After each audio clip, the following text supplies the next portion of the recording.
This is a Power 98.7 podcast. Now we're talking. Subscribe to Power 98.7 podcasts in iTunes or wherever you get your podcasts. There's more on power987.co.za. On the line, Xolani Dube, political analyst. Xolani, good evening. Let me humble myself to you as well as to the listeners. Are you good? I'm quite good. Great. Being a black man, you always survive. Yeah. Can I just pick your brain? I know you listened to the last part of our conversation there. Your take on us as the media and our reportage and how captured we are? Look, we have to understand that media is a voice of the ruling class, and we can't argue against that. And unfortunately, those who work in the media space, their families to look after, Will that thing happen even during apartheid, and it's even happening even today, where you see certain people suppress the voice of the marginalized, the voice of those who want to be recognized fully as human beings. And so I think we can't blame them, because people, they make choice to be with or against. Okay, well, just thought I would pick your brains there, but that's not what we wanted to talk to you about. I mean, now let's turn our focus on to the state capture inquiry. I mean, it continued today with State Security Agency evidence. And I mean, if you look into that, again, more revelations are coming out. As you respond to my question, I mean, are we still seeing, and where a lot of people are feeling that the capture is fast losing its relevance? Look, are we still seeing that? Look, we have to understand that we as the natives in this country, we live a scripted life. Those who conquered us, they designed the script, and we have to act accordingly. And when you move out of the script, you get ostracized and be thrown out of the society. We've seen them from Steve Biko. We've seen them from Robert Sobukwe. We've seen other heroes who simply rejected the script, and they face the consequences, of which the consequences they pay the highest price, of which is death. And so I think that if you go against the script, you must be prepared to pay the highest price. And so the question that you have to ask ourselves, those that we call them our leaders, those that claim that they fought for us, why were allowed not to pay the highest price, of which is death? Definitely, the ruling class had or is still got a mission to fulfill through them. And so what you see in this commission, because this commission is not the first one, we have a commission. ANC, unfortunately, when they took power, they thought that this power is innocent, but they were not aware that they were given a power without content. And they were also going to be monitored. And unfortunately, ANC thought that post-1994, everyone is having the same mind, or the set of mind that we need to build the South Africa as one. Whereas those who own South Africa, they knew very well that the power must reside with them. Why the power must reside with them? Because in the world, there is this dichotomy, of which is a true dichotomy of a slave and a master. And so those who control South Africa, they were aware that, look, we can't disturb this status quo, because can you imagine if they were going to rearrange the table, who was going to be the slave and who was going to be the master? And so this commission that you see, from the heifer, the arms deal, and all these commissions that you can talk about, they are there to restrain us black people, to defocus us, and also to promote native on native hatred that can lead, of which it has also led to native on native violence. And so that's how the white power has managed to control us. Today, we were talking about the issue of state security. As we speak, we have Craig Williamson, the greatest spy, a person who killed number of people in South Africa. Where is he? He was having a lunch. Today he was having a dinner, possibly even took his kids to school. And also, we have people, Abu Nivot, who was brought by Mo Sheikh and Meg Maharaj to testify against Nuka. Where is he? He's around. He lives a nice life. As we speak, we have Neil Barnett, a person who was controlling bosses Nia in South Africa, that killed lots of black people. Where are they today? They have the audacity to claim certain things into this government. And we have a number of them. And so that shows, before I conclude, that shows that the ANC in that CODESA, whatever that they agreed upon, they were compromised. And today, the spear of that ANC is coming back to kill us. So are you saying that the same black government that is leading us at the moment is effectively unaware, or are they deliberate and complicit in this narrative of pulling down the black man, the native, as you say? Look, you have to understand that ANC is a native administrator. They are native administrators. ANC, when it comes to the white man's life, they don't have a say. You know it very well. That's why we talk about the private schools, private hospitals, private this and that. We talk about the corporate world and so forth, because that world is owned by the white people. And the black government or the native administrators, they know it very well that they don't have power in that. They have power in Mutu, they have power in townships. And that's where their power is being restrained. And then when they come to white people, the only thing that they do, they take our resources and then they give them the bulk infrastructure. That's the only communication that they have with the white world, using our money to build this waterfall through our bulk infrastructure money. But the fact of the matter is that ANC must understand that they will never be in power if they don't confront their enemy. And the enemy is the white power that represents the interest of the British and the European in this country. And so if they are scared to confront the British and European power who control the means of production in this country, who can dictate, the Lonin can dictate the native administrators to kill our black people.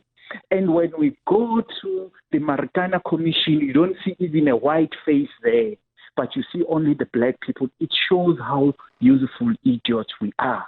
And so I think that the black people must understand that post this commission, Zondo Commission, there will be another commission. You see, because this commission, that's how they control and crack whip. It is time now. Is it a distraction? It is. It is. And what they have managed to do, they've managed to recruit. And after recruiting, and impose leadership to us black people. Look, politics, they don't happen. It's not a natural phenomenon that is happening in politics. These are things that are well planned ahead. The arrival of Cyril was planned years and years back. There is kind of an analysis that one can give. And we know whose interest is serving. If Thabo Mbeki was serving the interest of black nationalists in this country, by giving them shares, DEs, and so forth. We have to make it clear that Thabo Mbeki was serving the interest of black people. Others, they said, no, he was serving the interest of the so-called Xhosa people. It can be argued. But let's say you are serving a particular interest. If we say JZ was serving the interest of the Guptas, yes, let's argue that. But why can't we argue and say Cyril served the interest of the white people? Why it is a sin if we say Cyril is serving the interest of the white people? Why it is a sin for a native to stand up and say, Cyril, we have betrayed us, when the 101 and the others stood up and say, Zuma, we have sold the country? Why can't we say today, Cyril, we have sold the country to people who put you in power?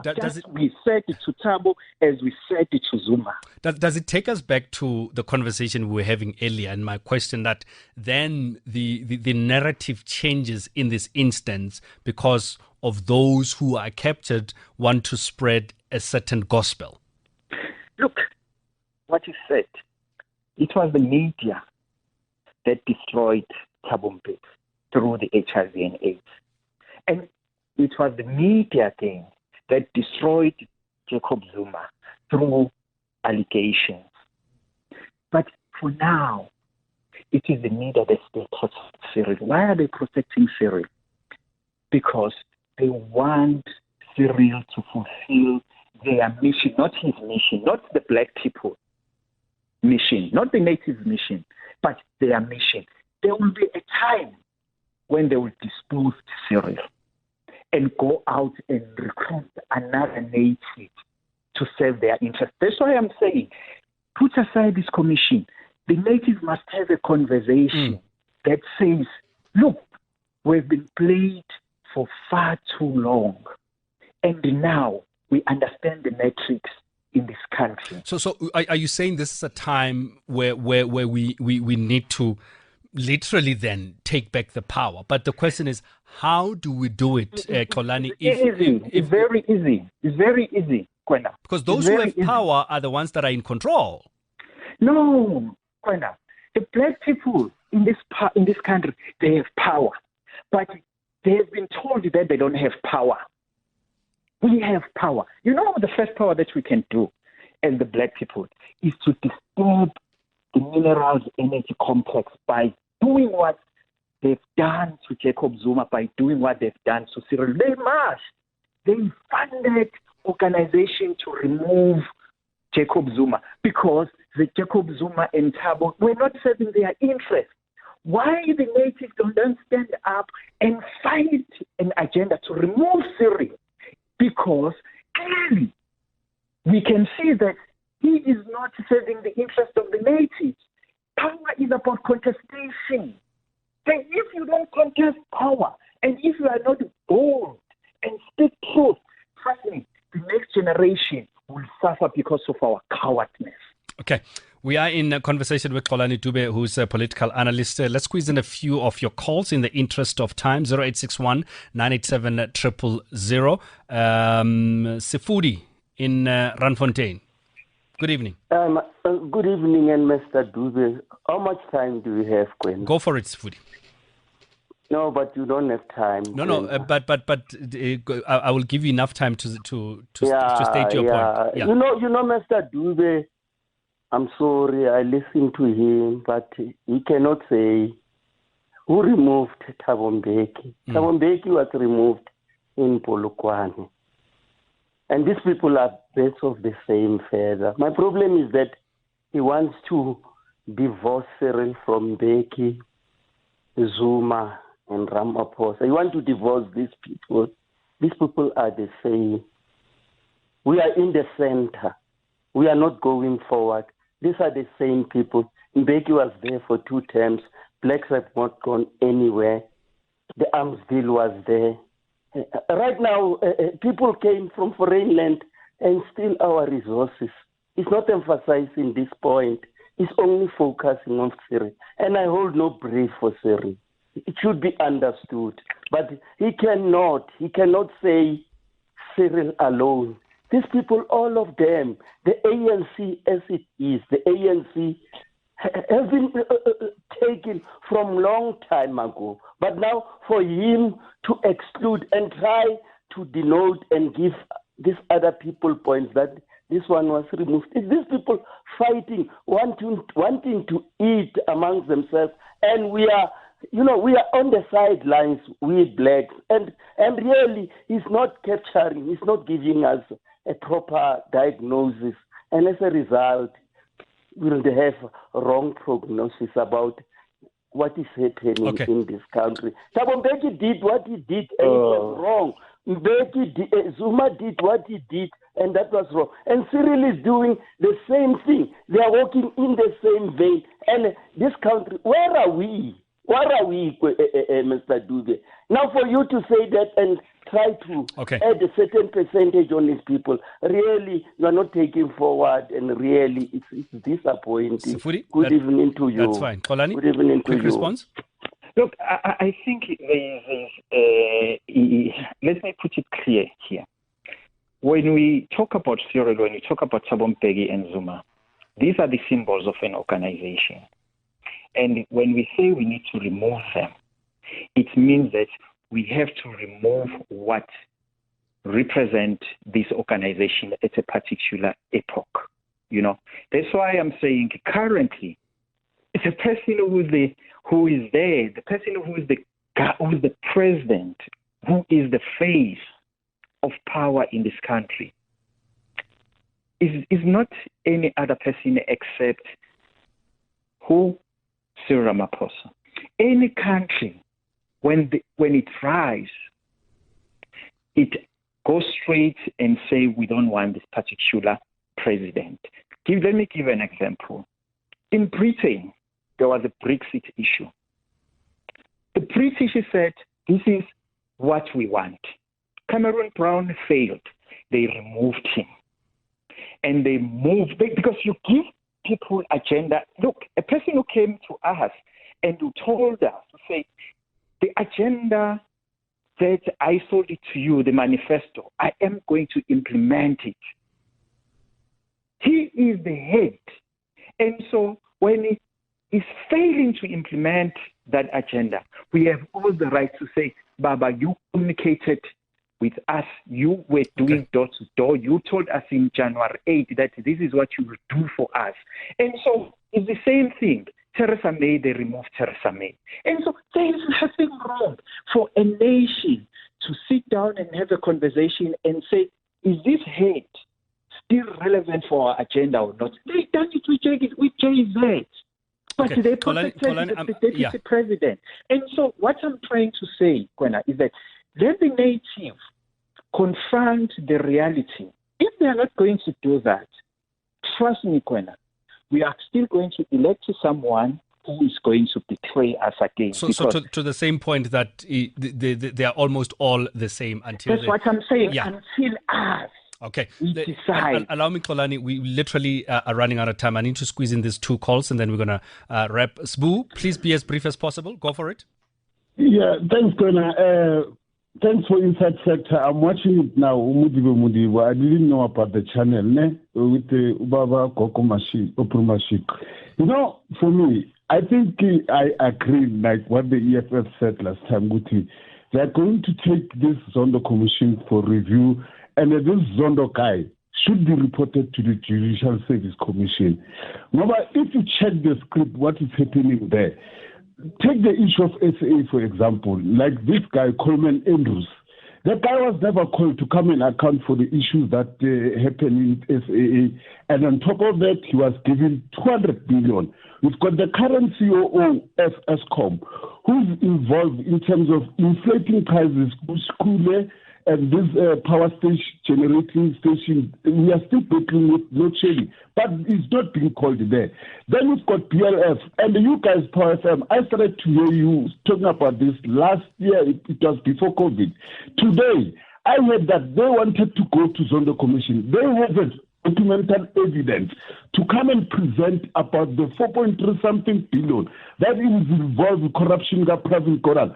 But they are not being called. But a person like who's a slave queen, like profile like Noma Kova, is being called to come and testify, but the others whose document, they're not being called. Sbu, I think he was just making a comment there, not much of a question. Teenage, you literally have 45 seconds. Please go for it. Oh, a lot. I'd like to be clarified about, you remember the other time I was talking about the sunset clause, that we, the ANC, we were just rushing for the release of Mandela, hippie for Mandela, and so on. We just only have the political power, forgetting that there is the most important thing, which is the economic power. So, the gentleman is right when he say this as on this waste of time. The time we were, I don't remember, we were in about 3 million or 30 billion. I said to you, we are going to reach 3 trillions or 10 trillions amount, but it's a fucking waste of time. Why? Because teenage wa bona yanong di F words bathong di tlo re tsentsa mathateng teenage. Xolani, unfortunately we so much out of time. I want you, as we wind down the conversation, I would love to do this again, time permitting, and we'll give it a little bit more time so that we can engage a little bit further.